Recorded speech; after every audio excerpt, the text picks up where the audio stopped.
Welcome to the Heavy Spoilers Show. I'm your host Paul. In this video, we're breaking down Children of Men.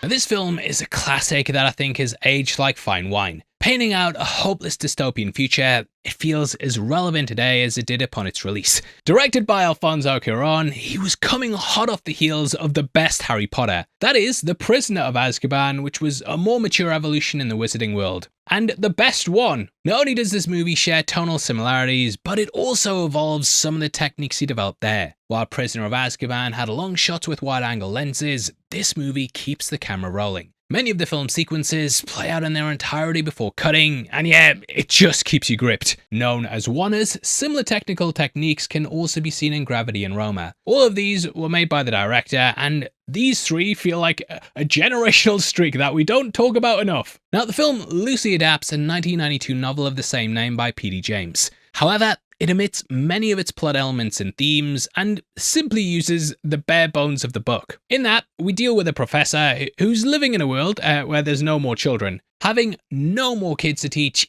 he's pondering his purpose, and then hears about a child that's been born. His cousin's also the leader of a political party who currently rule over England. Democracy is dead, and the people have become apathetic to politics due to there no longer being a future, which is something you can definitely understand. You know, politicians, they often come out and promise bright future and sunlit uplands, but if everyone's dead in 60 years' time, what's the point? However, this child could usher in a new era. The child's obviously going to become a political pawn, and it ends with a shootout in which Theo kills his cousin. The council of the country weep when they see the baby, and we close out with Theo baptizing it. So, very, very different. Now, the world we join in the movie has lots of different social classes, but the book tells us the most important one's the Amigas. They're called this because this means the end, and these are the last of the humans that were born. Now, in the book, they're worshipped and adored. Even when the Amigas commit crime, it's often overlooked because of how precious they're seen as. And because of this, they're forever viewed as youngsters. This has made a lot of them gain personality problems though. They're highly unstable and prone to violence due to the lack of consequences. Basically, society babies them and lets them get away with murder. Literally, both the book and film open with the death of the youngest person on Earth, and across the world, everyone goes into mourning. Now, on the flip side of this, we have the refugees, or Fugees as they're known. Ooh la la la. They die in their masses every single day and are sent to the camps along the borders of the country. Hearing of this is how we start the movie, and it's here that we get this audio from a newscaster. Day 1000 of the Siege of Seattle. The Muslim community demands an end to the army's occupation of mosques. The Homeland Security Bill is ratified. After 8 years, British borders will remain closed. The deportation of illegal immigrants will continue. Now, this immediately highlights another one of the movie's key themes, which is, of course, immigration. Made up for the film, this wasn't really as much in the zeitgeist during the book's release in 1992. However, this film released in the wake of 9/11, and you could see it as being a comment on the paranoia and suspicion that was rife around the West. This led to a lot of division, and it's only something I really noticed when watching it this time. I don't know if I was like too young to pick up on it when I saw the film in 2006, but yeah, I completely forgot all the immigration stuff, and watching it back, a big smack in the face. What it does though is show the divide in society and how the life of the individual celebrities valued more than the masses. Which of course takes us to the death of baby Diego. In the book, he was born in 1995 and died during 2021. Here though, he's born in 2009 and dies in 2027. Thus, this 18-year-old is way younger than the 25-year-old version in the book. Is that right? It is 25? That's right, that is right. Now, the film also never goes into the details explaining the infertility crisis, which is a deliberate choice by the director. He'd rather focus on the emotional impact rather than the sci-fi explanation. This really grounds the film though, and lets you focus on the what rather than the why. However, people are looking for something to blame. Having had kids since I last saw the movie, I actually related to it quite a lot. Now, going off into a bit of a personal tangent here, but we were trying for quite a while, and there was a lot of points when we didn't even know if it would happen. Because of this though, there were a lot of people around us who were saying what it could be, and everyone had their theory times. Stuff like my wife being on the pill, and even like drinking protein shakes, I remember got brought up. So yeah, seeing this movie now, I can understand why people's minds go to different things, but in reality, they just don't know. The book does somewhat give a reason though, and it says that men are no longer producing sperm. The Now Playing podcast also pointed out there's the mention of microplastics and global warming, but the fact is, we don't know. You also get the feeling that, like, even if they sort this out, the world's so screwed there won't be any point in saving it. Even if they discovered the cure for infertility, it doesn't matter. Too late. World went to shit. It was too late before the infertility thing happened, for fuck's sake. Anyway, it's here that we cut to a crowd of people mournfully watching the news broadcast inside a cafe. We learn that Diego was murdered by a fan after he refused to sign an autograph. He apparently spat in his face, and I think the attention just got too much, and I almost get the feeling that his life was like the Truman Show. But unlike Truman, he actually knew it. The fan then killed him, and then an angry mob beat that fan to death, which they probably wouldn't have done for just a regular person. He wasn't a person though, he was in fact a symbol, which links to how people will attempt to use Key and her baby for their own political means. Babies are of course a symbol of hope. I believe that children are our future, but the fact that none have been born for like 18 years shows how dire things are in this world. There is literally no hope, no future for the human race. Extinction is inevitable, and without a future, it feels like there's no purpose. The present doesn't matter if there's nothing to preserve it for, and this is something we see many characters wrestle with. Now this apathy is shown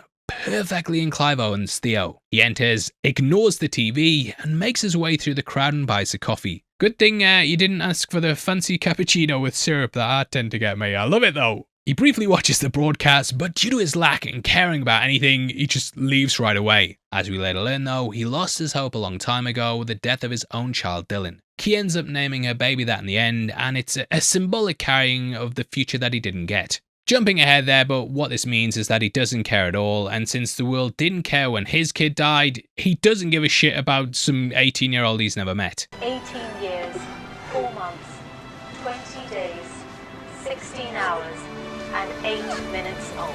You might also notice that the broadcast mentions Diego's age right up to the minute. This not only emphasizes how important he is, but I think it also plays into the idea of celebrity worship. At the time, you know, reality TV was starting to really take off, and we were becoming obsessed with celebrities. Things had gone beyond just liking someone's movies or their music, and we now had to know who someone was on a personal level. And there were also people who were just famous for being famous, which you could see Diego as. I even have a theory that people focused so much on Diego because he's sort of like a comfort blanket. We live in a society where there's atrocities every single day and constant war and famine. But people just end up focusing on celebrities and also watching YouTube videos discussing movies rather than watching the news because it's so depressing. But yeah, we do that because we kind of want to take a break from it and all the despair that comes with it, which I think Diego would have been a part of. He's a big distraction from all the hate going on, but him being killed,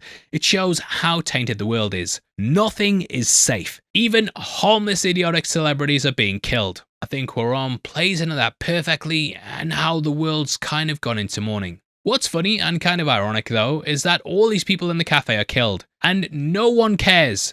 Like, Theo later asks to go home from work, and rather than using this as an excuse, he pretends he's torn up about baby Diego. And everyone at his work understands and is more bothered about that. They don't care there's been a terror attack literally minutes away from their office, and they're more bothered about this celebrity in another country. Like, no one is checking if Theo was in that attack, you know what I mean? And him not even using that as an excuse, you know, very gallows humor. Now Theo exits, and we then see the outside for the first time. Not only is the Diego broadcast being sent out everywhere, but there's also signs of an authoritarian presence.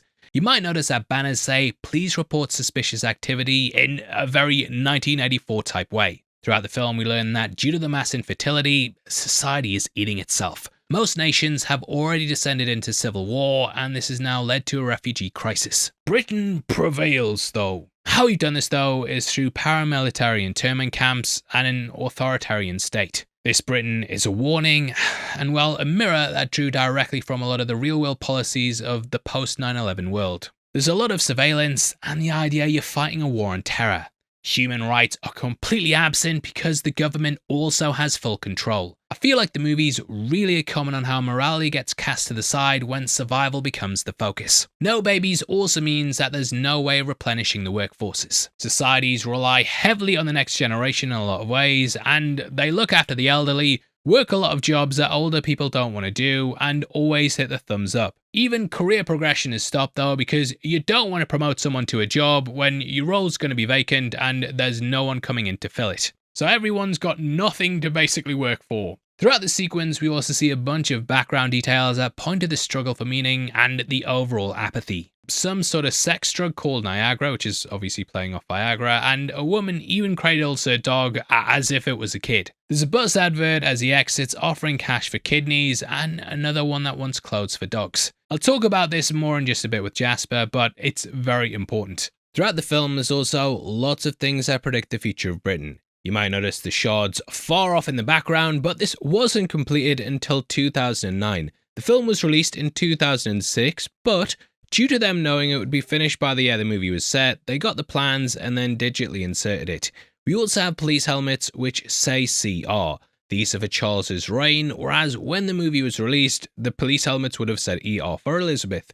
The movie also knew the Olympics were coming in 2012, as they'd recently been confirmed before the film went into production.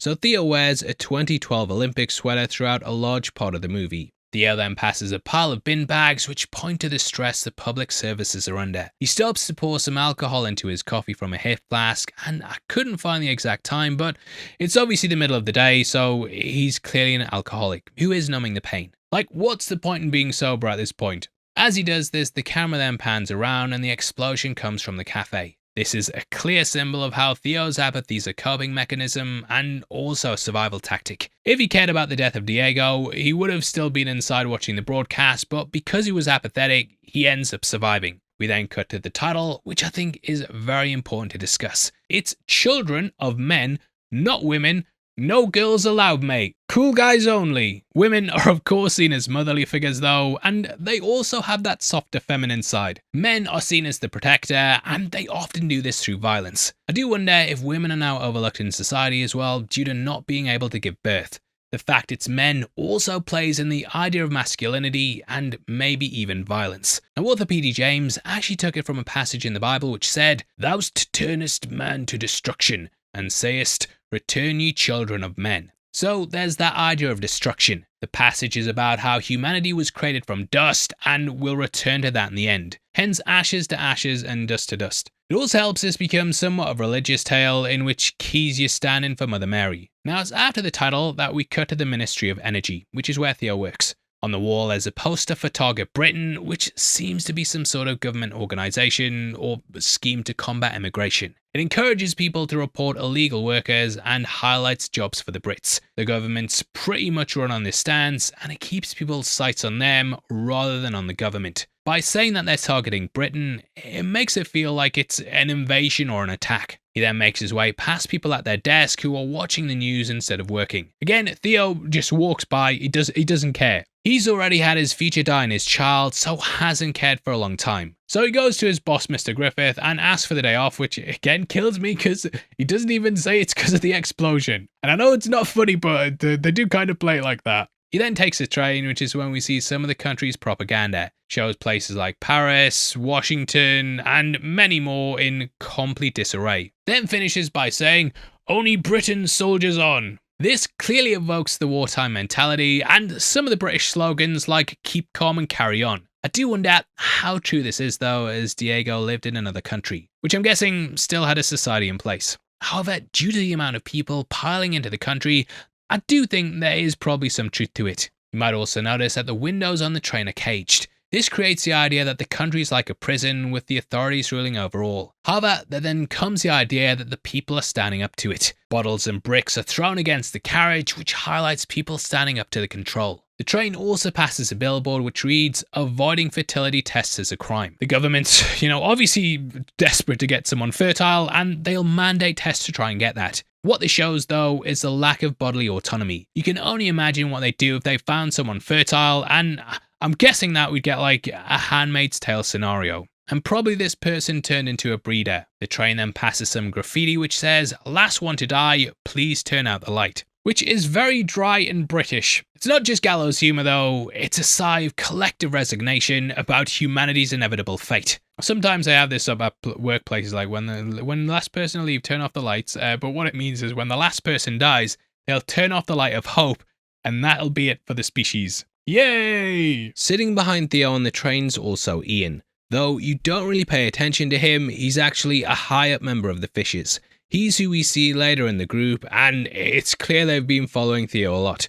Beyond that, Theo is also going to meet Jasper. The Fishes later turn up to his house, but we never get it explained how they managed to follow him. However, Ian might have saw the pair when he picked him up, and then tracked them out to the woods. As Theo steps off the train, we see an armoured checkpoint for Zone 2. There's people in cages, and the police have guns, but Theo doesn't look twice. There's just that constant feeling of an oppressive regime that he's completely apathetic for. There's also clear allusions to the Holocaust, and having just rewatched Schindler's List, I saw a hell of a lot of similarities. We are then introduced to Michael Caine's Jasper. Throughout the film, he acts as sort of an opposite to Theo. They both share political backgrounds and have experienced profound loss, but it's how they deal with that makes them different. While Theo retreats into apathy, Jasper's grief manifests as kindness. He jokes around, grows weed, and cares for his dog and catatonic wife. From what we can gather, she was a photojournalist and he was a political cartoonist. She was then interrogated by MI5, who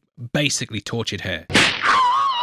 This then sent her catatonic, and since then she's been stagnant, which may represent society itself. Both were clearly hippies though, and always stood up to the government. Guy even models himself after John Lennon. See, Lennon and McCartney.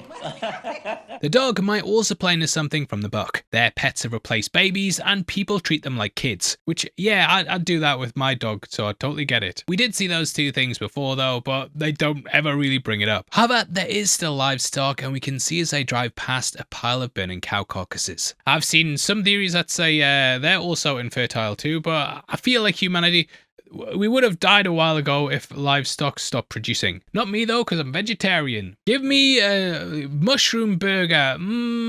Yeah. No way. Not this time. No.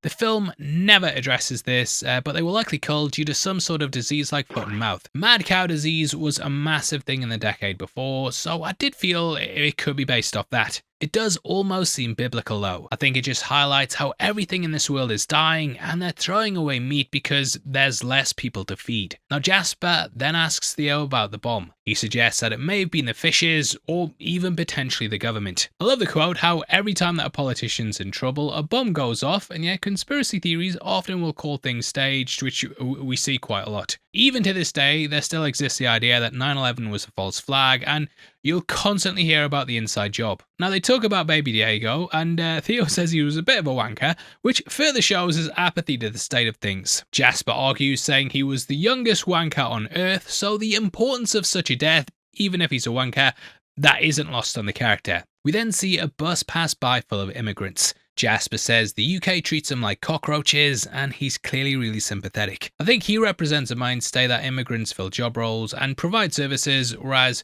we've got the flip side of that in the mentality of the government. They then stop by the side of the road and begin removing plants and bushes. It shows that this once outspoken and loud political cartoonist is now reduced to hiding in the woods, which further shows his apathy, which I'll probably be saying quite a lot in this video. As I do this, he then asks about Theo's love life. As we hear, the last woman he was with decided to renounce. Jasper asks if they're the ones that kneel down for a month for salvation, but Theo says that they're the repenters. The renouncers self-flagellate for forgiveness, whereas the repenters repent. You just blew my mind. The existence of these groups, so that's examples of the various way religion might manifest in such a crisis, and how everyone would have to cope with it in their own way. Jasper asks what Theo did for his birthday, and he says, woke up, felt like shit, went to work, felt like shit. Jasper says that's called a hangover, to which Theo responds, at least with a hangover, I feel something, which is a bit sad. This further demonstrates his apathy though, and how alcohol's left him numb. In Jasper's house, we then see a lot of photos. Amongst them are posters calling for the end of the Iraq War, which was of course still ongoing during the time of the film's production.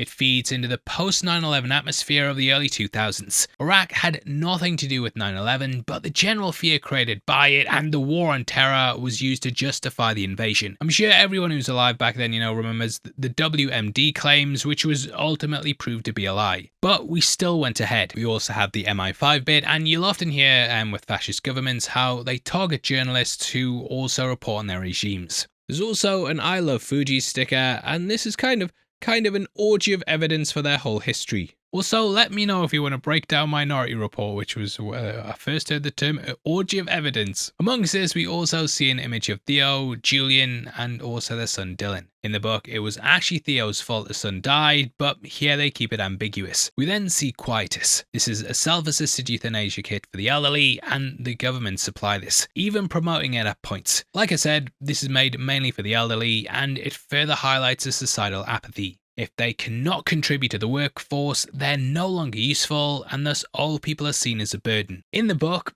there's definitely the hint that some people were forced to take this, and it wasn't the voluntary end that it's advertised to be. Jasper also jokes they legalized this, but didn't legalize cannabis. He tells Theo about how most of his weed goes to Bexhill now. This is a real British seaside town that has since been turned into an internment camp for the refugees. It sets up the final act, as that's where we go to at the end. Now, in real life during 2023, the British government actually announced plans to transform prison into a site where 1,200 asylum seekers would be rehomed. This has since been met with a lot of controversy, and seeing it now, it just reminds you how ahead of its time the film was. We then get our first mention of the Human Project. This is an elusive and almost mythical entity that's said to be working towards curing global infertility. Said to be made up of the world's top scientists and thinkers, they operate out of the Azores, just to the west of Portugal. Here, they're free from the overreach of the various oppressive regimes that have taken hold. They represent the hope for the future most people have given up on. For much of the film, it's unclear whether they actually exist, and it's where Theo's eventually tasked with taking Key and the baby. Sort of like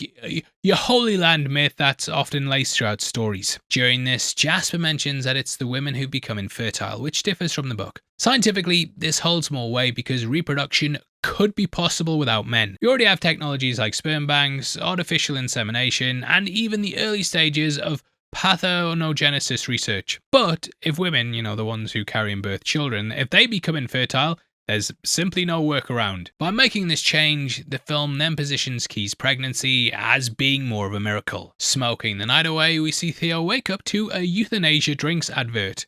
Yay! This ends by promoting that your next of kin will get $2,000 and illegals are welcome as well. Which, it's very, very dark. It's also by the BCC instead of the BBC, potentially showing how it's a sort of what if timeline. But it is government funded, and being advertised this constantly, it would probably be demoralizing. What if, right? What if you just died? Would that not be great? Outside, we see Theo's got another coffee because he's so apathetic and in his routine, not even near death will put fear into him or make him second guess stuff. Like, the guy's so numb to it, there's not even any chance of PTSD. On the street, we then see the Human Project graffitis being painted over. The government's desperate to silence any opposite thought, but you can't escape the notion of oppression. It's literally there behind Theo, and he wants more passers-by people in cages. They're absolutely everywhere. Again, he takes little notice though, and just moves on by. There's lines of armed police with riot gear and dogs, and in the background, objects are being thrown out of windows. This definitely feels like the night of broken glass from the Holocaust, and watching this again, you instantly see that. At a newsstand, we then see the headline, Bomb, Fisher's Terror Group Blamed. The fact is, though, that they don't know who did it, and no one's taken responsibility. The government just want a scapegoat. There's also a report about several refugees being found dead in a container. Theo's then kidnapped and put in the back of a van by the fishes. We then cut to lots of newspapers, including one about how King Charles should be thrown out. Thrown out there, that's a pun that. They rightly guess that Elizabeth would have been dead by now, and she passed away during 2022. You'll often hear reports as well about how much the royal family cost, and I think the family was likely overthrown when the public purse got tight. The fact that this is being published also suggests the government endorses this sentiment, which makes sense as they'd want to position themselves as the ultimate power in the country. Now, it's at this point we meet the leader of the fishes. This is Julian, who's played by Julianne Moore. She just so happens to be the ex-wife of Theo and also the mother of Dylan. As we learn, both were activists, but when their child died, they went in opposite directions. She doubled down and became the leader of the Fishers, whereas he went to work for the government. You can also see next to her there's a paper saying millions died in seconds, and it's clear that nukes have been fired. Later, Theo asks if her mother was in New York when it happened, and it may be linked with the atomic attack. Now, they confirm that the cafe attack was the government, but we do learn they use explosives as well. So who knows? They mention Liverpool, alluding to an attack they committed in the city, which must have been especially tragic, as afterwards they stopped using such tactics. I do get the feeling later though that Julian doesn't have as much control as she thinks. And we see there's splinters within her organisation. Apparently the movement is gaining steam though, and more people are joining. They highlight the fact British people are signing up, even in the face of constant propaganda. Julian's technically an immigrant as well, but she's white, English speaking, and privileged enough to have been naturalised. In Quaron's Britain, it's not your birthplace that determines your worth, it's whether you fit the state's definition of who belongs. Theo then steps outside and starts smoking, which again highlights his lack of care for his health, which is subtle, but I like it. No. They kill you. Now the reason they've kidnapped him is because they need transfer papers to get a Fuji out the country. She is called Key and is the key to the future that subtext mate. I know writers who use subtext and they're all cowards. We learn that they haven't seen each other for 20 years, which means their kid would have been slightly older than Diego. I even wonder if the pair tried again, but the infertility meant that wasn't going to happen. Now, she wants to get Theo to get papers from his cousin, who's at the Ark of the Arts. She offers him £5,000 and also says he needs it. You kind of get in this world that no one would have savings because, hey, what are you saving for? She also says a line about the ringing in his ear that I think about every time it happens to me. That's the sound of the ear cells dying, like their swan song. Once it's gone, you'll never hear that frequency again.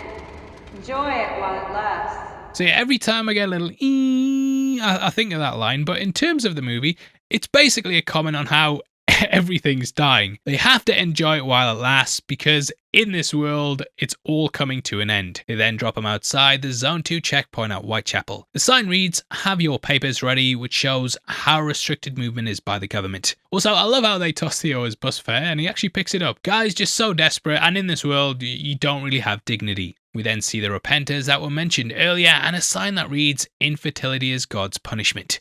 This ties more in with the themes of the book, which had more of a focus on religion. We then pass through a checkpoint into Zone 1 in Westminster. This is London's central district and home to landmarks such as Buckingham Palace and also the Houses of Parliament. Fittingly, it's a more upmarket area and home to London's wealthiest citizens. We pass through St James's, not that one, see beefeaters, people playing music at a bandstand, and also people walking their pets.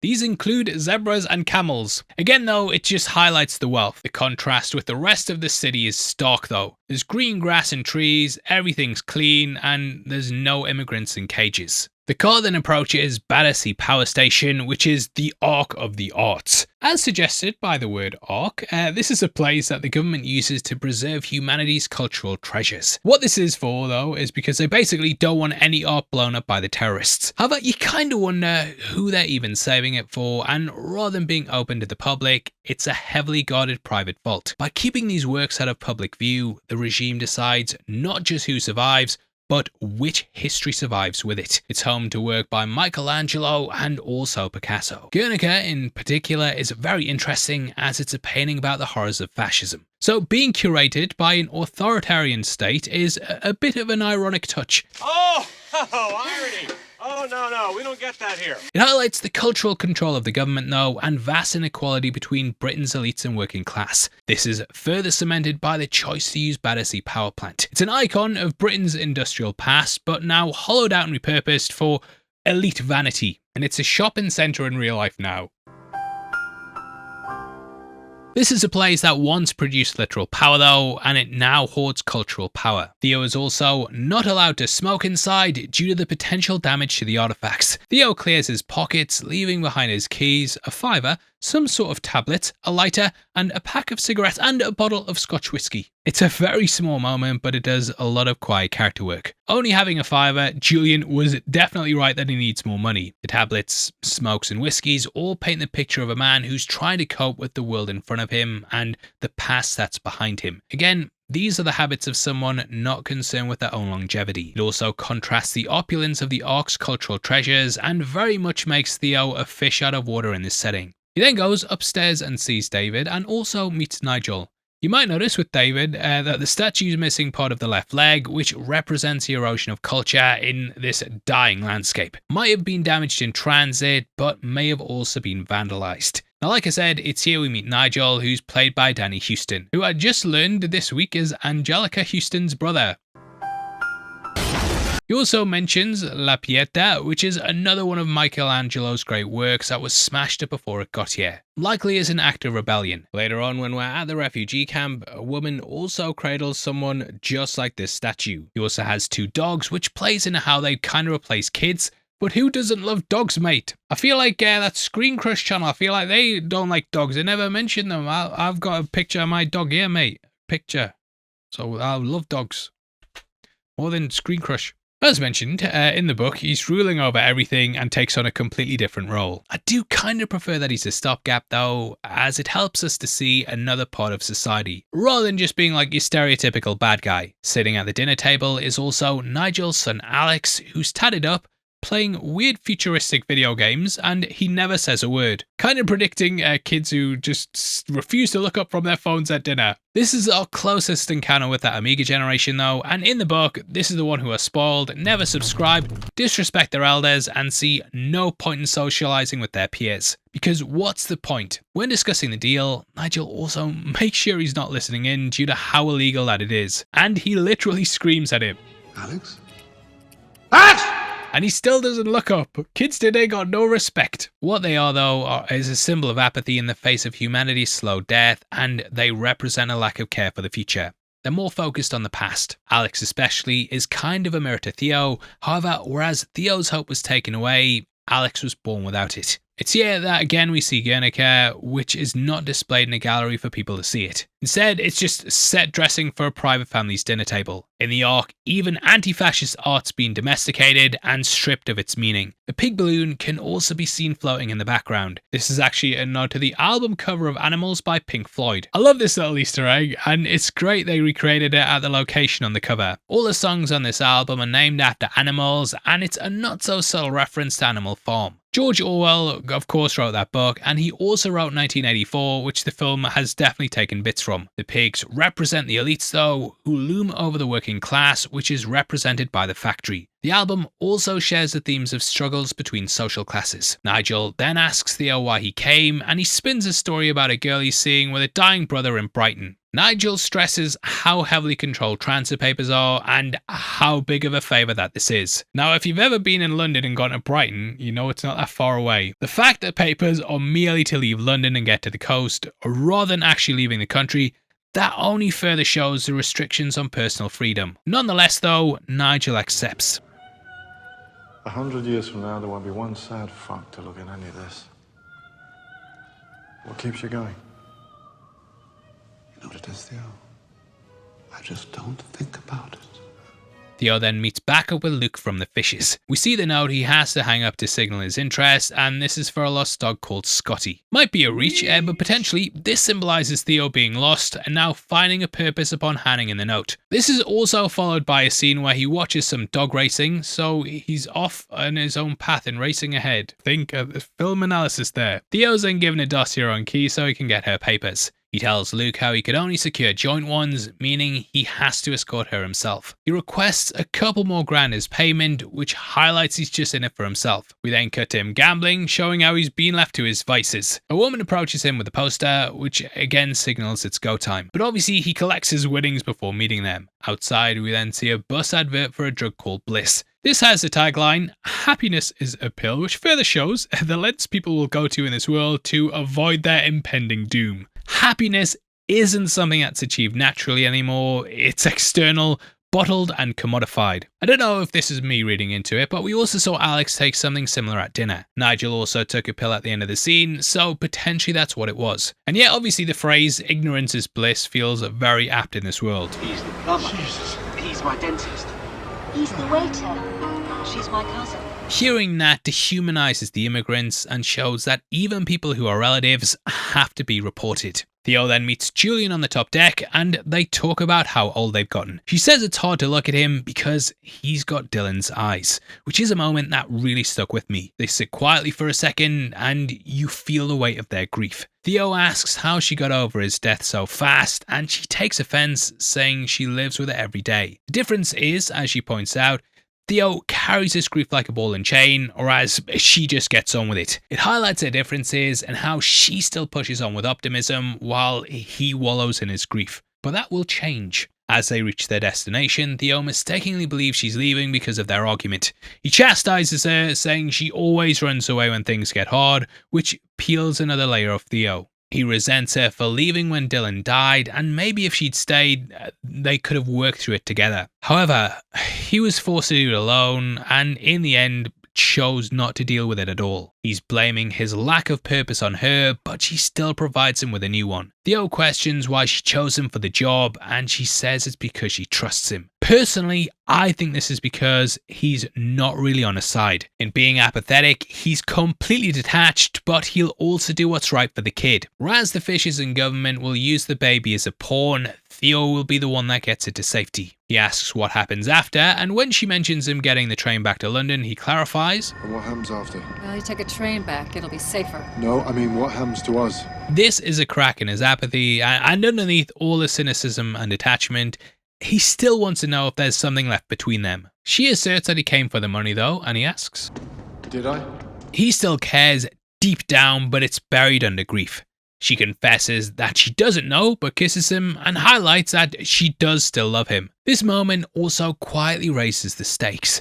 It's no longer just about a job for Theo, there's now a personal thread of hope tied to this mission. If Julian's trust in him is justified, maybe there's a way back for him. I think this was kind of put in to sort of tease, the Hollywood ending. In most stories, the pair would slowly grow closer and then the child would make up for the child they lost. It would bring them together. This child would then give them hope for the future and represent moving on in both like as a couple but also as humanity. But that doesn't happen and it's so depressing. They also walk down the stairs past a pushed over pram which could represent the child lost between them. They then meet with Luke at the car and the journey properly begins. Inside are also Miriam and Key. Miriam's played by Pam Ferris, who comes over from Prisoner of Azkaban. We obviously don't learn this as well yet, but Key is pregnant. Yes, shocker, spoiler alert there. I can't believe you've done this. Miriam is a former midwife though who will guide her through the pregnancy. She's deeply empathetic though and clearly someone who's seen firsthand the toll the infertility crisis has caused. Her role in the story is to offer the kind of maternal support that balances out Theo's initial detachment. Key, on the other hand, is also very brash and heavily guarded at first. Literally wearing headphones to distance herself from the world around her. Her first words are also asking him, what the F is he staring at? Which is a way more grounded version of the saint-like figure that she'd probably be painted out as in another telling. She understands the reality of carrying the first child born in 18 years though, and also, the fact is she's an immigrant. Under absolutely no circumstances would the government admit that the first child came from an immigrant, especially after pushing all that rhetoric. So she's immediately in danger and completely closed off. Theo then decides to take a nap, which highlights his lack of investment in the mission at this point in the story. We then get one of the film's best sequences, which plays out in an unbroken 4-minute and 8-second shot. Now it begins with Theo waking up as they drive towards Canterbury. This is apparently to the safe house, where Theo and Key will continue alone. Now he asks what Key did to need smuggling out the country, even suggesting she robbed a train or ended up blowing up a building. While Theo for the most part hasn't fallen for the government's propaganda, you can see it seeping in here. He just assumes she's done something bad, when in reality she's done nothing other than get pregnant. Key complains that Julian told her he was suave, when in actuality he's a bit of a drunk wanker. Her words, not mine. Julian defends him, calling back to the good old days when he was actually a real activist. Theo says she was the activist and he just wanted to get laid. This is pretty much what's happening here though. He's doing this as a way to reconnect with her, but for her it's about the cause. They then have a flirty exchange where they pass a ping pong ball back and forth through using their mouths. It's very much a calm before the storm moment, and you see Theo lighting up in a way that he hasn't for like the entire movie. It's kind of like the scene where you see the pair getting close and then, yeah, it's all gonna end with them falling in love. But nah, it's at this point that the ambush happens. A burning vehicle's pushed into the road and we get the car flagging it, which wasn't tech they had at the time, but nowadays, you know, cars will sometimes warn you if you are about to hit something. Initially, we're not too sure who led the ambush or why, however, we later learn that it was the fishes. This was to basically kill Julian and Theo and then make Key trust them and join their cause. Julian's obviously the leader, and in this world, if you have power, someone's going to want to take it. Thus, this is Luke seizing control, but making it look like someone else. This is the reason why he doesn't shoot Theo himself, because Key would realize that Luke was behind it. Theo's the one who messes things up, as Luke clearly has no interest in hitting it. This is significant though, because in their fight for the freedom of all illegal immigrants, they're dehumanizing Key and also removing her autonomy. She's just not a person to them, and all that matters is the baby and what that represents. This shows how many insurrectionist groups, whether morally right or not, can often fall victim to the very same patterns of violence that they're against. I think both sides are great though. By staging the attack and having Luke drive her to safety though, he positions himself as her savior and solidifies his leadership in the group. He wants to convince Key that the baby is only safe with him. This scene is incredible though, yeah, and just watching Julian slip away is absolutely heartbreaking. Owen's performance is just amazing here, and he does an incredible job of portraying the shock and devastation of a man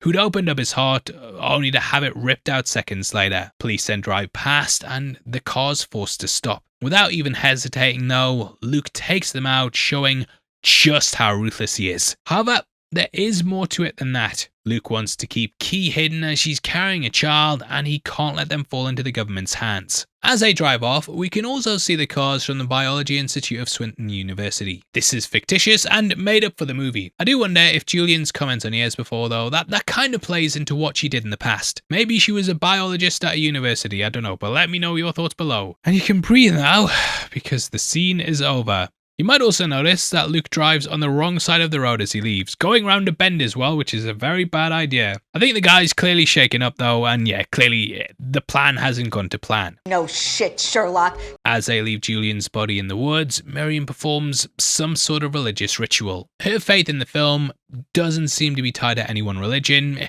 It's more of an eclectic amalgamation of various philosophies. In the previous scene, the shooting script had her chanting Om Mani Padme Hum Hum, which is a Buddhist mantra. This roughly I've butchered it there, but it roughly translates to the jewel is in the lotus. This symbolizes the path to enlightenment through compassion and wisdom. This underscores her compassion-driven faith and her need to find peace and meaning in a world that's lost both. Theo is dismissive or even slightly offended by her ritual though. He just sees it as nonsense. He steps away, has a big swig of whiskey, and then goes to smoke, only to break down in tears. However, Luke calls him back to the car and he pushes his grief down once more, attempting to retreat into apathy. We then arrive at the farmhouse. If this looks familiar, then it might be because it appeared at the start of 28 weeks later, which we pointed out in our breakdown on that, which is on the channel now. Luke says he called ahead and that the other fishes are there. Everyone's come to elect a new leader, but the fact they're all here likely shows they knew it was going to happen. Theo requests a lift back to London, but Luke asserts it's too dangerous and they'll need to go tomorrow. As we later learn though, Luke has no intention of getting him home. He's a loose end, and Key only wanting to be with him ends up complicating it. However, instead of killing him then and there, he gets him cleaned up and showered to not tip Key off to what's happening. They just want to quietly dispose of him and then, tell her he left. This is why the guard downstairs then takes his clothes. He also mentions how, due to the damage, the car needs to be jump-started, which we see later on. I love how it won't start as they're pushing it though during a big action scene like needed to go, but it further pushes the notion that everything in this world is slowly dying and things, just not working. As Theo heads outside, we can hear the fishes discuss their need for a new leader. He's followed by Thomas, who owns the farmhouse with his wife. Thomas explains that they told him to keep an eye on Theo, and this is probably so they can kill him later. Miriam then comes up, says, no, leave him alone, he's got to come with me, and he's then taken to the barn. It's here that Key then tells Theo how the cows have 8 teats. However, the machines built to milk them can only fit 4, so the farmers cut off 4 of them to fit. She questions why they don't just make machines that fit all 8. Why? Why mutilate the cow to fit the machine instead of designing a machine that works with the cow as it is? Why? Well, Thematically, this comments on how society operates. People are forced to conform to the systems in place, even if it means damaging or destroying what makes them whole. They'd rather destroy the person instead of redesigning the system to accommodate and protect them. It's also a reflection of Key herself. Rather than the government or Fishers reshaping their politics and priorities to guard her, every faction's ready to cut away her autonomy to make her fit into this machine, which is such an important part of the movie. We also hear the boat is called Tomorrow, which, you get it, mate, you get the subtext. I know writers who use subtext and they're all cowards. She recounts how Julian told her that if anything seemed off, that she could only trust Theo. He tries to tell her no, and that the Fishers have it covered from here, but then she disrobes and reveals her pregnancy, and instantly he gets it. This is broken up by the Fishers though. Luke is angry, but Miriam says she has the right to tell whoever she wants. Luke agrees, but it's very clear he's uncomfortable with Theo knowing. This shows that he's already beginning to control her and further signs Theo's death warrant. Next, we see a news broadcast which talks about Julian's death. The government also claimed to have identified the 4 passengers who escaped.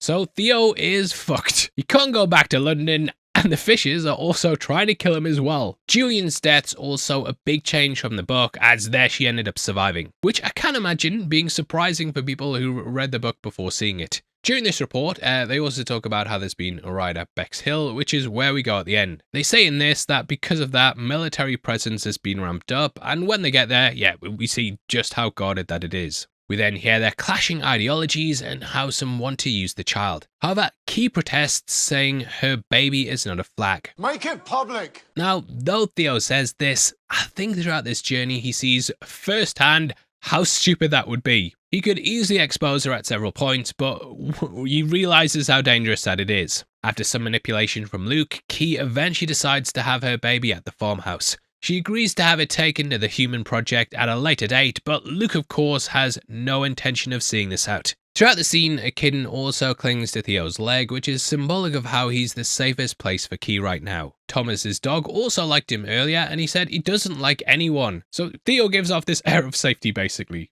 Lying awake at night, Theo then hears a disturbance outside. He goes to the window and sees Patrick and another person who's very, very injured.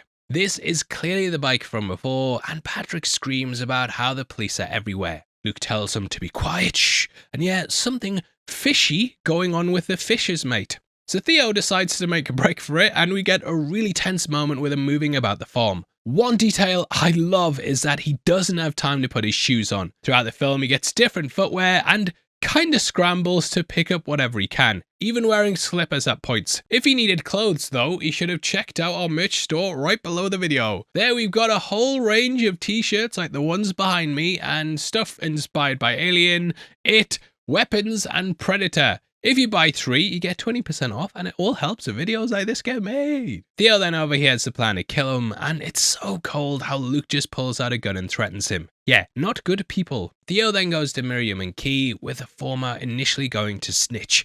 He grabs her though, and it's Key who convinces her to trust him. Now from here, we get another incredible action sequence. It begins with a chicken saying that dawn is breaking, doesn't say that, but goes, and if you pay attention to the scene, you might notice we go from night to day, which is so good throughout, and it's just a really nice consistent thing. Theo moves along and disables the cars, and this is so they can't follow him. You might notice that they do go after him in one, but it ends up crashing because he ripped out parts of the engine. What this leads to is him having to jumpstart the damaged car, and this is due to it blocking the others, which is intense. The Fishers are alerted, but also won't shoot because Key's there. They roll down the hill, but it still won't start. Patrick catches up on foot and has a clean shot on Theo, but he has to get permission to take it. He's ignored protocol before and won't risk that again. But in an instance of history repeating itself, Theo again knocks him with the door. It's an extremely close call, but they push the car and manage to escape. This sequence is the moment Theo properly steps up. Up until now, he's just been along for the ride and pulled from one situation to the next by other people's plans. First Julian's, then Luke's. But sneaking Key and Miriam out the farmhouse is different. This is him making an active choice to take control and to put himself between Key and the people who want to use her. He absolutely had the opportunity to escape alone and basically go and live with Jasper. He knew the danger he was in, and mentioned that to Key in the bedroom, but he went back to the farmhouse to get her out. He didn't have a moment of hesitation. This shows the detachment is surface level. When faced with a clear moral choice, he doesn't need convincing. He's still a man Julia knew she could trust, someone willing to put himself at risk for something bigger than himself. It also highlights how he's accepted the role of Key's protector. He doesn't know a thing about her other than the pregnancy, but will keep her safe at any cost nonetheless. They then talk about going to an actual safe house, like one where they'll actually be safe. This then takes us to Jasper's. Upon entering the house, it appears like Jasper's taking quietus, which sort of foreshadows some of the things that he does later on. Theo approaches, but he wakes up and explains he uses it to kill the rats. It's a pleasant way to die, as he says, and I love this guy is even thoughtful when it comes to killing what other people view as vermin. They pass away quite peacefully. Now, quietus is a small, seemingly inconsequential moment, but its placement here sets up the availability to use it on Janice when the fishes later raid the house. The film has a ton of these small little setup moments that show just how tightly written that it is. Nothing just happens, it's usually broadcast in advance, like the line about the car at the farmhouse or even the thing on the news. Jasper also mentions the immigration cop at Bexhill that he sells weed to, and though these are like throwaway lines at the time, they prepare you for what's coming. He then introduces Jasper to Miriam and Key, who immediately reveals her pregnancy. The fact she does this after hiding it for the first chunk of the film demonstrates the trust she has in Theo. Similar to how Julian's trust in Theo made her trust him, Theo's trust in Jasper does the same thing. It's also another example of her agency, which the fishes didn't want her to have. We also hear the plan. The Tomorrow is a hospital ship disguised as a fishing boat which will take Key to the human project. The ship is stopping at 2 locations, Winsmore this evening, which they'll never make in time, and off the coast of Bexhill. Miriam argues they need to try for Winsmore because Bexhill is a refugee camp, heavily guarded and dangerous for Key. I think normally when the plans to break into the prison, normally not a great plan. This is when Jasper realizes his contact will be of use and he goes to make the arrangements. Outside, Miriam's also doing some sort of yoga. Key asks Theo if she's doing her voodoo hoodoo and whether she looks posh or gawky, but he replies, Earnest. This signals a shift that's occurred in Theo's mindset. Previously in the film, he's been judgmental of the various religions in this world and even apprehensive about Miriam's spiritualism. By recognizing the authenticity of Miriam's worldview, we see that apathetic exterior slowly chipping away. Theo asks Key how far along she is, and after guessing 8 months, she explains it takes 9 months to give birth. Theo knows this, he's had a child before, and obviously we as the audience, we know that as well, I hope anyway. However, Key mentioning this shows how such simple general knowledge like this has been eroded away due to infertility. It's not something people would need to know anymore, and if we're reaching, we can also tie this back to the Ark and general loss of culture throughout the world. He asks who the father is, and Key jokes that she's a virgin. It's obviously just a parallel to the story of Jesus, you got that, but this is just her taking the mick. Theo actually seems to believe this for a second though. The fact she's pregnant is a miracle as much as Jesus' birth, so it isn't even that much of a stretch. She also told him in a barn surrounded by cows. Though more recent accounts have disputed that Jesus was actually born in a barn, this is what people often associate his birth with due to the nativity. It's thought the word inn was misinterpreted and that Mary went to a house, but the image of cows and sheep is very much associated with being around him. Can't believe the birth of Jesus. The ties to God, though, are also referenced in Theo, as Theo means God or deity. Now, she doesn't know who the father is, and doesn't even know the names of most of the people that she slept with. This, along with the adverts for sex and brothels that we saw earlier, it shows how sex has become detached from intimacy or long-term connection. It's a recreational act rather than an emotional bond. In a world without the possibility of children, sex has lost its association with family or future, and society's commodified it into another form of escapism. It's not the kind of sexual liberation we have in our world, it's more of a numbing distraction. Now in the book, the father was thought to be Luke. They change that up, and I think it's better to detach them and just have Luke as a man desperate for power. Key then talks about how she initially didn't know what was happening as no one had seen a pregnant woman in decades. She felt like a freak, kept it hidden, and even considered quietus. However, when the baby kicked, she felt alive. This hammers home the link between children and the meaning that the film's been playing with. The baby gave her purpose and a reason to hope rather than cope, which is something that it also does with Theo. Theo says nothing, but you can see how meaningful this is to him, and he remembers his own son and how that made him feel alive. She's articulating the feeling that's been missing since Dylan's death, and I'd suspect this reminder is part of the reason he goes to such lengths to preserve that feeling for her. He doesn't do it to save the world, he thinks that's doomed anyway, but he does it so she doesn't have to experience what he did. Jasper then returns, having contacted Sid. Shortly after, Theo overhears Jasper talking to the others. He says everything's a cosmic battle between faith and chance. Sounded a bit like a pirate there, my Michael Caine impression's way off. Everything is a cosmic battle between faith and chance. Still terrible. Miriam likens it to yin and yang, and uses Julian and Theo as an example. They met by chance at a protest, and were there because of what they believed.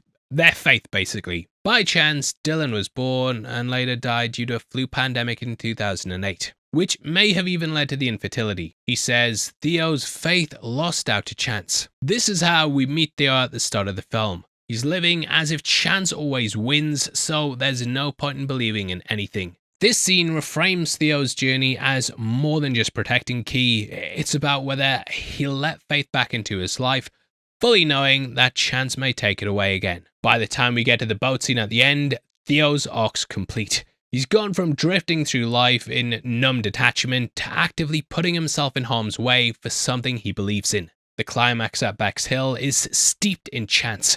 Key ends up having the baby early, and its cries are what causes the ceasefire, allowing them to pass through. They reach the rowboat because of a building collapse that conveniently covers their retreat. Theo is also mortally wounded, which is something he couldn't predict or avoid. Earlier, Theo would have seen this chaos as proof of faith being futile, but late film Theo accepts you can't control chance and acts in faith regardless.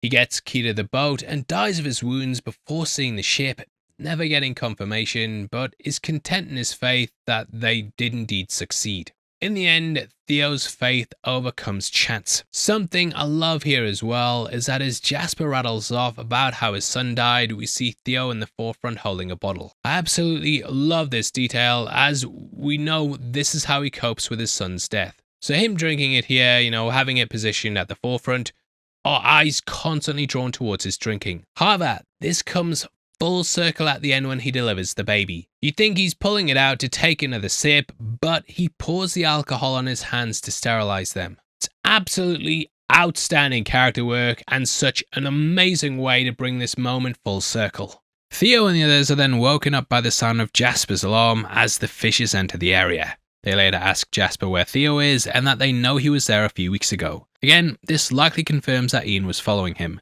Even if that's not the case though, they've clearly kept tabs on him. This is another example of how in practice, the fishes aren't all that different from the oppressive government.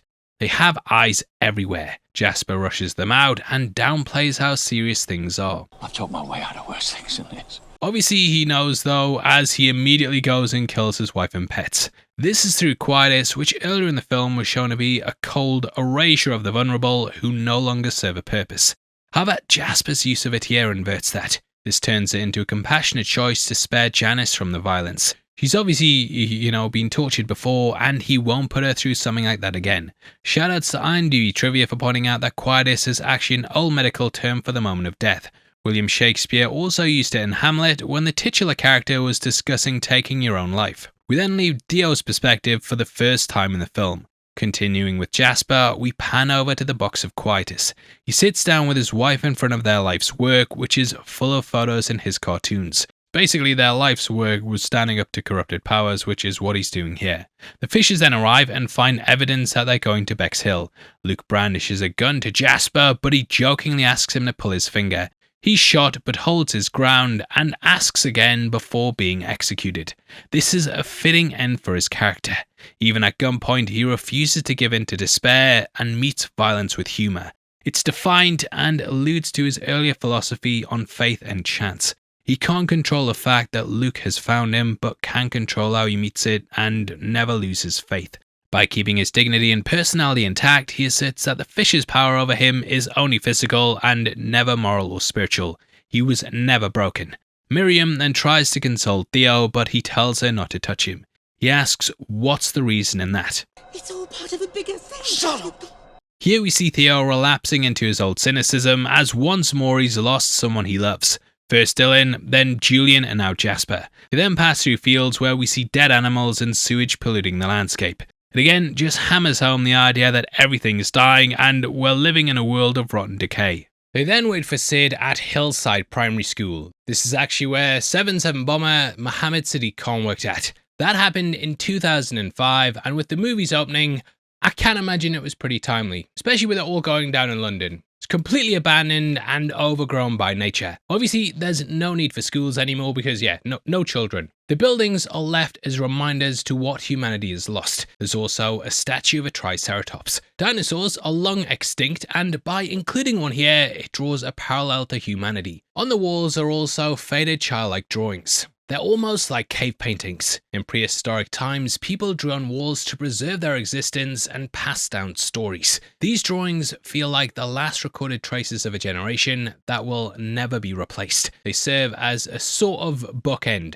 Humanity began with simple depictions of itself on stone, and it now ends with the same. Inside the school's a deer, which is another example of nature overtaking the building. Neil Druckmann actually admitted that when making The Last of Us, he was very heavily inspired by the movie, and you definitely get that due to all the surroundings here. It's some of the most overtly apocalyptic imagery we've ever seen in a film. While most of Britain soldiers on, here we see the true impact of what's happening. It's also a reminder that while humanity can end, the world will carry on. So in the end, it's just like the giraffes in The Last of Us, and it challenges our perceived importance. We then see Key outside on a swing. Without children, it's likely been unused for years, but now the woman carrying the first baby in decades sits on it. It's a sign of hope, and because of her, places like this could be full of children again. Miriam then recounts her time as a midwife as the crisis began. Women began to miscarry, firstly in their third trimester and then earlier and earlier. She then booked an appointment for a woman and noticed that after 7 months, the page was completely blank. She called a friend at another centre who had the exact same thing. That woman then rang her sister in Sydney, and there were no new pregnancies there either. As a midwife, she experienced the weight of the crisis firsthand, and it's likely because of this that she developed her spiritualism, which seems like a coping method. She then says, "As the sound of the playgrounds faded, the despair set in." This is important for the end as we hear the sounds of children over the credits.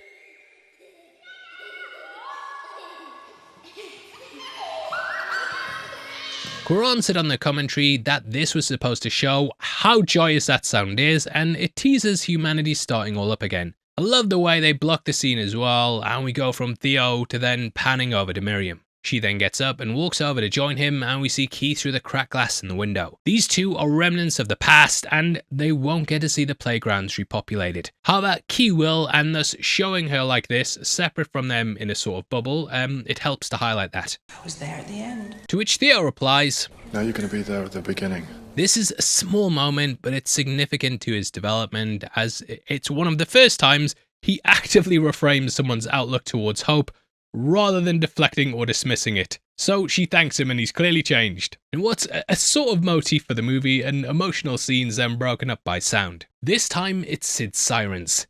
Outside, Theo then says the code name. "You're a fascist pig." Which, you could have used a better code, mate, and on first watch. I love how this scene looks. Like, it hasn't actually worked and it's not Sid. Sid just busts up after almost hitting him. Now here, you can see what happens to a person who's granted power in a fascist regime. He enjoys wielding it and the fear it can incite in others. It's humiliation as entertainment. It's also an interesting mirror to Jasper's pull my finger moment. Both contrast humour with violence, but while Jasper's humour's defiance against tyranny, Sid's is at the expense of the powerless. Theo, Miriam and Key don't laugh and are clearly uneasy, and I was with the characters on that one. Sid talks about himself in the third person, and you can definitely see how you'd feel nervous about him. Played by the excellent Peter Mullen. I know him mainly from Westworld and Ozark, but he's always great. You might notice the patch on his hat also has Ireland on, possibly suggesting that they've now joined the UK. In case you're from America or something and don't know the situation,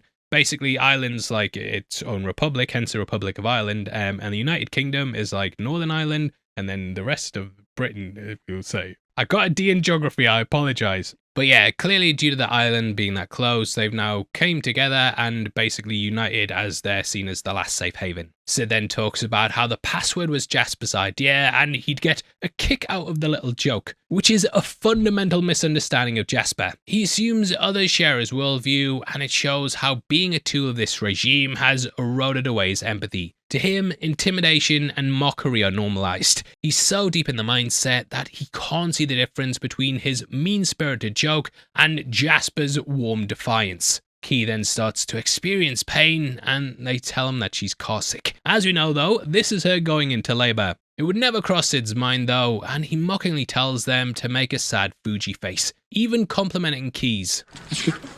That's good.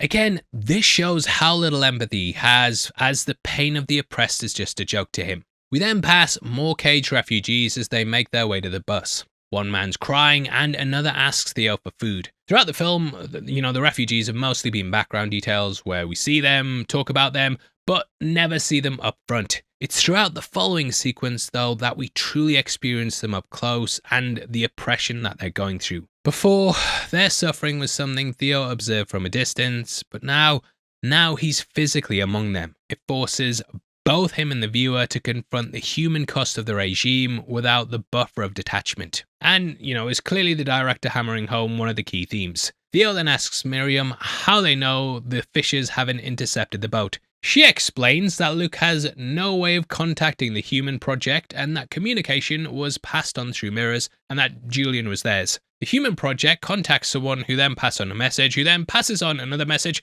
and eventually down the line, the message reaches Julian. It's essentially a game of telephone. Theo can't believe it though that they've never actually spoken to the human project, and you can feel his faith being tested. There's still no way of knowing if the human project's actually real. Of everything they've gone through, it may be in vain, but faith still pushes them on. And whereas Miriam said before it was a minor contraction, we see they're getting worse and worse, and basically shouldn't be happening this frequently. Yep, she's going into labour. They then arrive at Bexhill. Now this is a small walled coastal town surrounded by the British countryside. There is some irony here as we see, around the prison there's more than enough space, and yet they're still crammed into this very small camp. It highlights how the refugee crisis in the film isn't about a lack of resources or space, but about control and segregation. By showing the wide open countryside right outside of Bexhill's walls, Quaron makes it clear that overcrowding and suffering are manufactured. It's a deliberate choice to fence them in. As they're passing through the checkpoints, we then see as Key's water breaks. An officer steps aboard the bus to check the passengers and begins dragging some of them away. They go past a man who stood up in a cage, which was a comment on the Abu Ghraib prison abuse. That was pretty widespread at the time and was quite a big breaking story, and yeah, the images from that, definitely inspired this year. You can also spot a man kneeling down that looks a lot like Patrick. Might be a reach, but this could explain how the fishers managed to get into the camp. This also reminded me of the line which was shown at one point in Schindler's List. During the Holocaust, those who were able to work would be sent to one line, whereas those deemed unfit were sent to the gas chambers. In the background, you can also hear the song Abit Mak Free. This is by the Libertines and it translates to Work Shall Set You Free. Though the band's British, the reason it was German was because it was at the entrance of a lot of German concentration camps. As a god begins to investigate Key, Miriam stands up and stages a religious outburst. This not only acts as a distraction, but it's also likely the character begging for divine intervention. She prays to Saint Gabriel, and this is the Christian archangel that delivered the message of the Virgin Mary's miraculous conception. She's then dragged off the bus, buying Theo time to think on his feet. He says the amniotic fluid on the floor is piss, which disgusts the officer enough to leave them alone. The bus then moves on, and Miriam has a bag placed over her head. She's then made to kneel down in a line of refugees with their hands on their heads and presumably will be executed. As the bus moves on, we see a line of corpses on the floor, confirming that tends to happen, and absolutely devastating moment. Miriam's faith, like Jasper, held firm until the end though. Both chose to meet danger on their own terms and create a diversion so Theo and Key could escape. As they're heading through the security gate, Theo's also stopped so an officer can remove his watch. Items and belongings were also taken during the Holocaust, and it reinforces how predatory the camp is. Those granted power will use it to their advantage and be as parasitic in a way that they criticize others for being. Theo doesn't protest though, which shows his growing ability to accept personal loss, as long as he's protecting Key. They then properly enter Bexhill and are met by chaos at the gate. There's people holding up photographs, presumably of loved ones that they've since been separated from. This highlights how the government's wars tearing families apart. Families are the most important thing in this world right now, so it shows they've completely lost their way. They're accosted by people advertising places to stay, who even cite running water as a luxury, which shows how poor conditions in the camp are. Key's harassed by a man, but then pushed off by another. If you pay attention to this guy on the crutches, you might also notice him later when the fishes find Theo. So he's another spy. There's plenty of stores where people sell various items, and one of which appears to be selling prosthetic limbs, which underlines how brutal that Bexhill is. If they're a marketable street item, it means people are regularly being maimed, either through violence, unsafe living conditions, or lack of a medical infrastructure. So yeah, crap across the board. They then meet with Sid's contact Marika, who takes them to their accommodation on a rickshaw. We probably can't show it, but they pass by some burning bodies on the way. This draws a parallel to the burning cows we saw previously, but in Bexhill, it's the humans that are left to burn. These seem almost like a funeral proceeding, and the fact there's lots together, it highlights how common that this is. Now inside the building, people are everywhere, huddled against walls and by fires to keep them warm. There's not even enough space to house everyone. It makes the abundance of space just beyond the wall even more cruel, as they could easily extend. It's not like the population's going up anytime soon. They then arrive at their room, which is dark, dilapidated, and deeply unsanitary. Key's unable to keep it together any longer, and she asks Theo to make Marika leave. He guides her to the door and then trades his cigarettes for the lamp. Using the whiskey to disinfect his hands, he's finally cast away both of his vices. In doing this, he's repurposing them into tools for Key and also the baby's survival. It shows us how much he's shifted from self-preservation to self-sacrifice. The fact he gives them up without even hesitation, it's similar to his stepping up moment at the farmhouse. He then coaches Key through the birth and a baby girl is born. Now the baby here is CGI, but it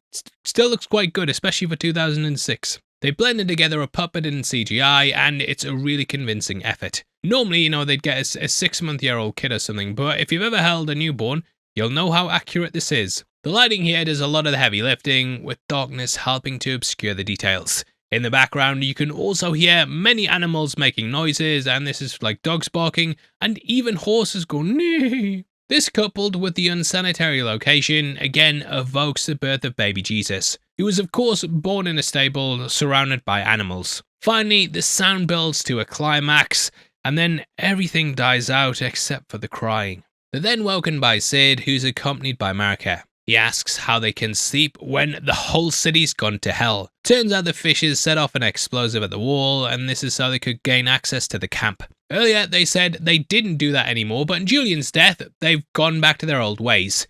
Sid tells them how in a few hours, the army's going to bomb the city to wipe the fishes out. This is another example of the irony of the fishes' war against the government. In the fight for the freedom of refugees, they've instigated a conflict that will see thousands of them killed. Key then covers up the baby, but Marika's dog draws Sid's attention to her. Upon seeing the baby, Sid then says, Jesus Christ. Here, the Jesus connection is spelled out to us. Fishes, or rather a fish, that's also a symbol of Christianity, so both are tying the themes together. He then says they need to go and he'll help them, but Marika doesn't trust him. She's basically shouting he's bad in broken English. He shoots the ground to get control of the situation and begins to escort them out, brandishing the gun at Key. He explains that last night, with his sick mother who has cancer, he saw the news broadcast about them being fugitives. Which I did wonder if that was playing into the Fugees word as well, because fugitives, refugees, and fugees, it all kind of comes together. But it might be reaching. Now not only are the government looking for them, but the fishes are as well. And there's a big reward. So Sid now has a number of options to take, and can leverage them for his self-interest. Perhaps he can either get medical treatment for his mother, or perhaps just for his personal gain. Marika then attacks him from behind, and it gives Theo the opportunity to wrestle the gun from him. All the rounds are discharged, and Marika beats him with a pipe before escaping with Theo and Key. Through her and Sid, we see a microcosm of the entire movie. Sid embodies the opportunism and selfishness that thrives in a collapsing authoritarian world. Instead of seeing the baby for what she is, she's seen as a way to amass power. Whereas Marika's choice to step up without hesitation mirrors the selfless act that keeps hope alive. She smashes him like the like button, but they then get blocked by the door, and can only leave one by one. To make matters worse, Sid's closing in. Marika gets out first, and they then hand the baby over to her. For a moment, it looks like she runs off with the kid, but immediately returns. This small suspenseful beat though, it plays on our expectations and kind of reinforces her role as a good character to hang out with. We've been trained to expect the worst in everyone, but her immediate return undercuts the cynicism. It reminds us that trust and altruism still exist in this world, even if they're rare. Theo then kills Sid with a car battery, which again highlights his transformation from reluctant participant to active protector. It's also funny because it keeps the car parts as Theo's weapon of choice. He then steps on something sharp, and you might notice he basically puts his weight on his left leg for the rest of the movie. They then make their way to the boat. They pass by an Islamic march and also some people holding French flags. It's hard not to draw parallels to the imagery of the French Revolution, and this definitely feels like an uprising. She then takes them to the bank to keep them safe, eh? They basically use the baby as a password, and through showing this, they're then let in. Inside, we then see photos of the couple's large family. It's a similar pan to what we got with Jasper and his wife, and basically tells us their lives. It paints a real picture of how these refugees are human like anyone else and have their own loved ones and stories. The old woman sings to the baby and gives Key orange slices and basically cares for them. I think this is the woman in the final photo, and you can notice that there's candles for an 80th below it. This tells us that the majority of characters who seek to use the baby are men, while women just want her safe.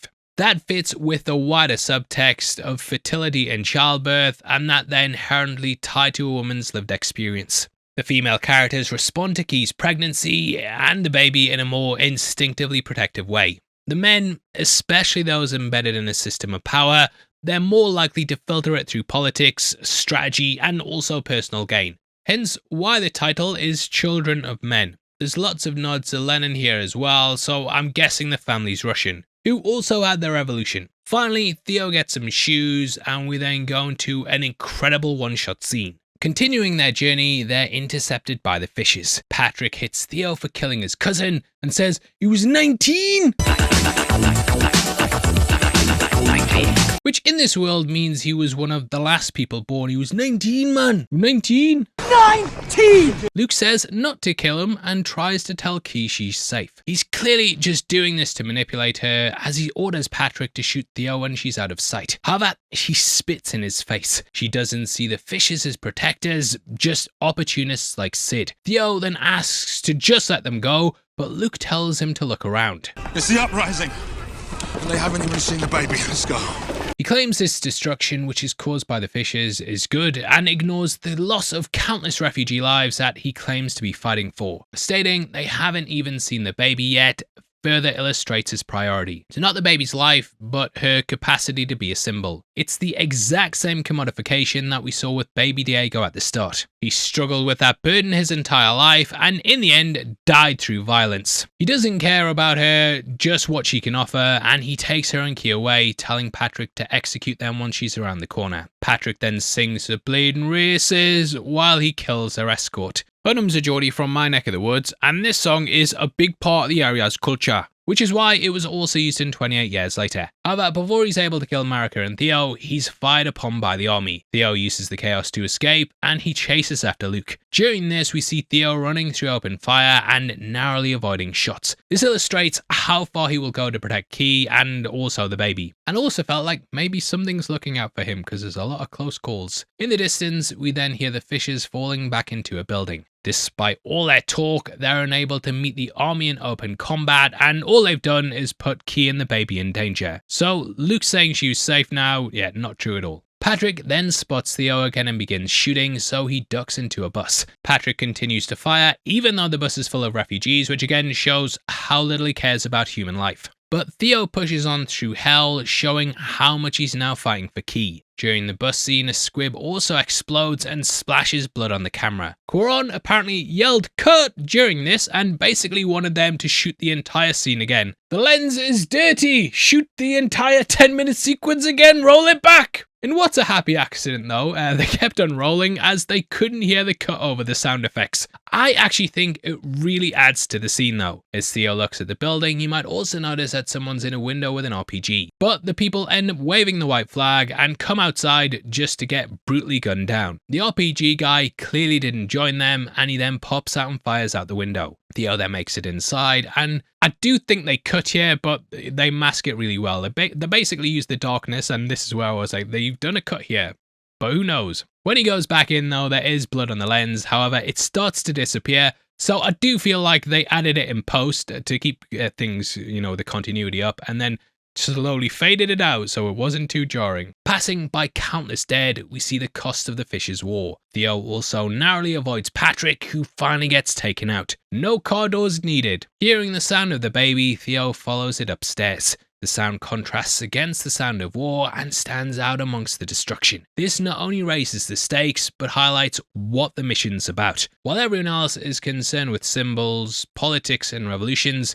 he only cares about the baby. And you kind of get the feeling that this broke Luke as well. He says he'd forgotten how beautiful their babies were and that the crying brought him to tears. This, however, is undercut when he briefly resumes firing out the window, which shows how deeply entrenched that his worldview is. He's not an evil man, he's just been eroded away by the oppressive regime, and it's led to him doing the same cruelty as those he stands up against. He says that Julian was wrong and that you can't be peaceful when they try and take away your dignity, which is the perfect encapsulation of his mindset. He sees Julian as naive, but in saying this, he also reveals his own blind spot. He can't imagine dignity being restored through anything other than force, which is why, even in the presence of something pure and as unifying as the baby, he ultimately defaults to his gun. We need the baby! We need him!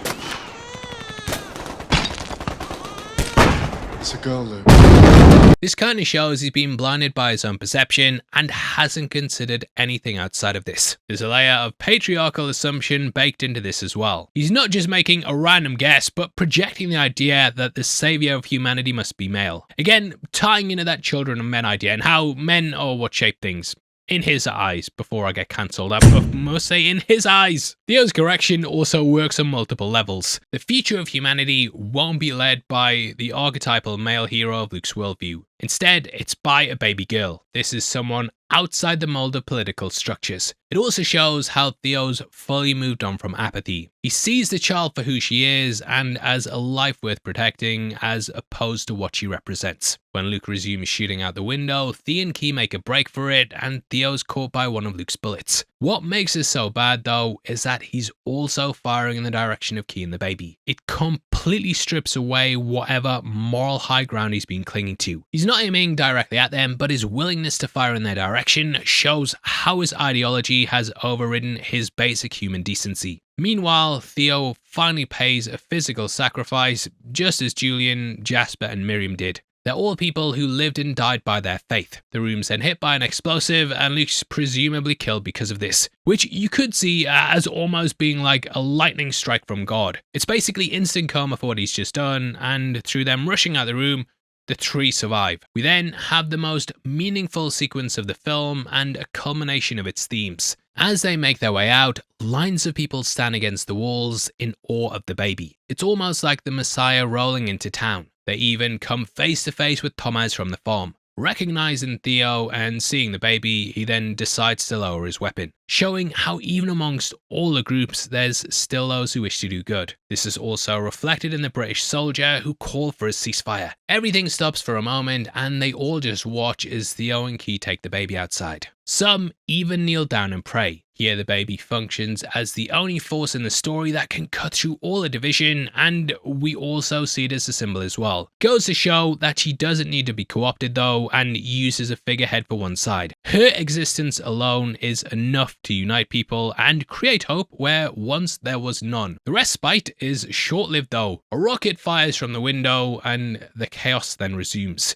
It highlights that peace can't last forever, and even when the baby grows up, she won't end all wars. Yay! No, but it's a spark of hope. They then reunite with Marika, who takes them to the boat. In the waterway, there are symbols on the walls evoking the idea of the cave paintings discussed earlier. Theo then tries to get Marika to join them, but she refuses and sends them off. This reinforces her as a force of empathy. She's not concerned with her own self-preservation, only getting Key and the baby to safety, and kind of just another character in the legend that helps them along. They then make it out into the open water, and Theo begins rowing into the fog. This symbolizes how the path ahead's unclear. They don't know if the human project's real, or even if they'll be able to find out exactly what's caused the infertility and why Key's different. However, they head out to the tomorrow and have faith of a better tomorrow. Theo is wounded and bloody, but he still rows the boat. At this point, he's operating entirely on selflessness. Each stroke will cause him pain, but he pushes on.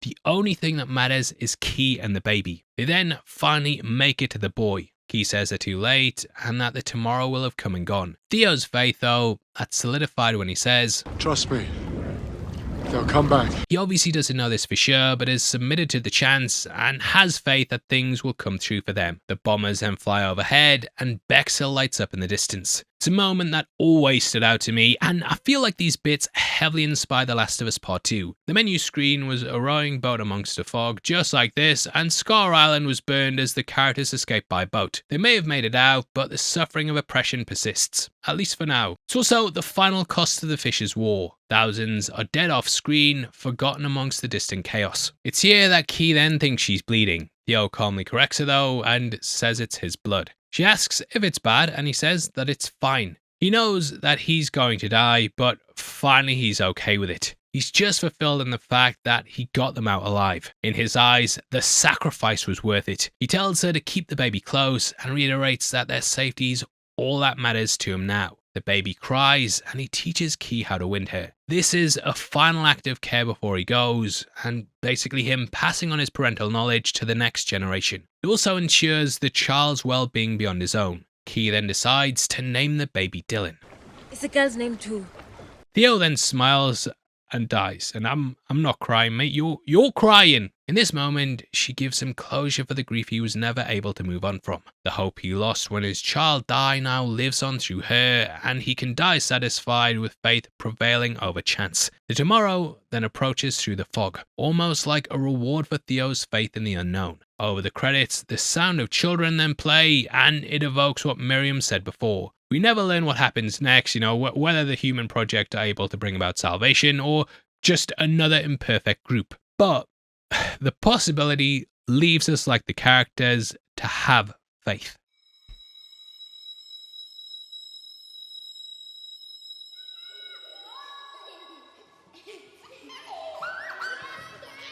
So, we get the title twice in the movie, with the first being that one used at the start. The second is filled with hope and the sound of children's voices. Cuarón said he didn't want to make a film that ends when the credits roll, and instead, the end is just the beginning. And that's what I feel here. Theo's just fought through hell, but it may bring us a better tomorrow. As the credits roll, we can also hear Shanty Shanty Shanty. This means inner peace, and it comes from T. Eliot's poem The Wasteland. It sums up the journey of Theo and how through all the despair, he finally found hope. And I hope you've enjoyed us going back through the movie. Really means the world to me that you've sat until this point, as a lot of work went into this, and I know it can sometimes get boring. But you are here, we made it to the end, and I just want to give a massive shout out to our editor John as well, because yeah, he basically took this video to the next level across everything, basically. Please drop a like on the video as well, and drop a comment with all your thoughts below. If you want to follow us on Instagram and keep up to date with what we're doing, then make sure you check us out at Heavy Spoilers.